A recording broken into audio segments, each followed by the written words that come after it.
malaken yam kanasil yang ka lari ka tungnen tinas an lar balinga jan gwasame lar magwalung chetani nena Dinitech organization ki Dinitech company chagadul gora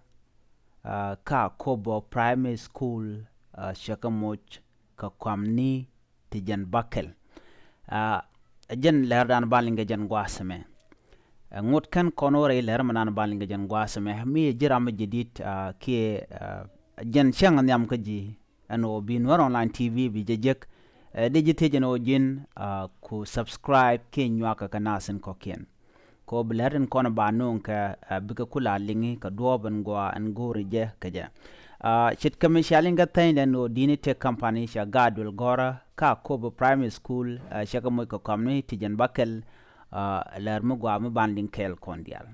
chuje paru jeno jin bishar bija gorpin ko korkami shi video ki lar ci jelguch shit kamen shaling shala do shi organization and shala Dinitech gat dul gora mosh ka kamni tijan bakel kamni jan bakel chaka kam gadul gorka rewish ka kobo endul gora men lak Dinitech shala akobo primary school and akobo primary school ateru ka kobo ti Dinitech te lok mo che jetop lok mo gwalong ko ken kon gor ken o balalet ka kwi shop ken kwi ko bagaten kon tin gor biken chwa nyuro gwa chicken bile nyur tarijen raman la kwar Dinitech shwale pamba yoch shela dano kel ka lok Luna Foundation shika kwak titi chicken karyalaka ko baga kamgadul gora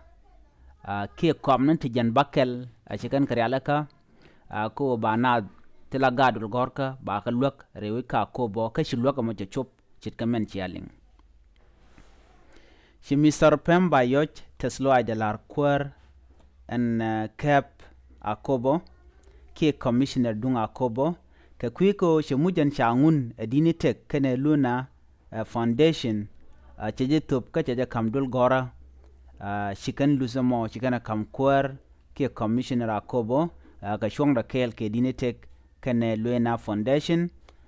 kene o she komnun kona changun la donation cheka top ke cheka jaga jachup dul gorka men cha kam toto Dinitech kashi ka lat ki ngi dul gora la teslaj ba an Mr. Pemba yoch karom dien ke ngi gantin ko jan doben jak which ko be pit ke bo goya ke jan doba danen non ka development ke je ke shang shop re wini dial wimon che teslaj che lar ngi ka che teslaj mer dien ba che lar gat kon la gadul gora ka nok dien ke ngi ni kano big dul gora be kanon gor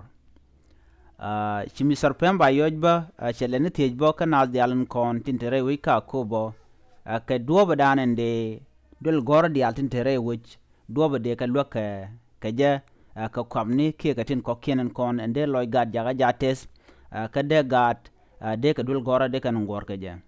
chela do chunga kel kanal dial kon tin chung kel ka kwidul gora rewishen wini ka kobo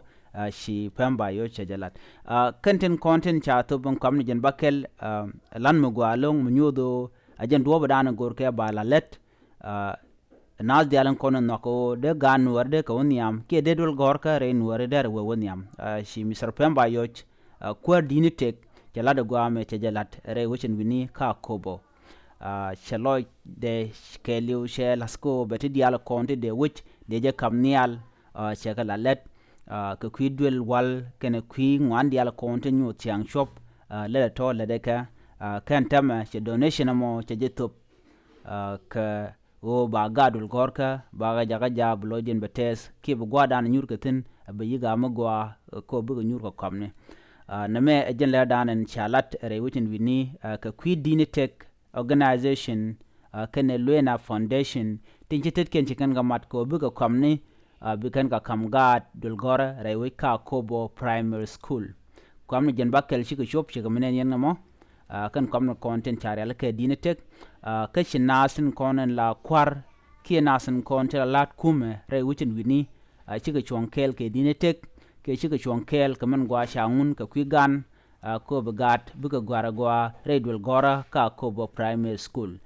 na me ejen le danan shalat no shinas shikan kwamni kan ga kamgadwel gorka ka taslaj we ka dinetek organization kaman dit an lada ka community ki ka dor nuari rewich nuari na me ejen le dana de yen linka jan gwasme mi jiram jidit ka jan channel me de jeti jeno jin shungna kel ka nor online tv ko belerin content gona kana lung ka liang kana ta siang ma de naw niam ka jam ba kan nung ya gora be subscribe ki be nyu nas ko ken na me ejela dande kono ling ka kwi dinetek company ki dinetek organization ka dobo gwa chalat ko chaga cha ko ko kamni jen bakel ban leni je kalar do dien biya takamal bye bye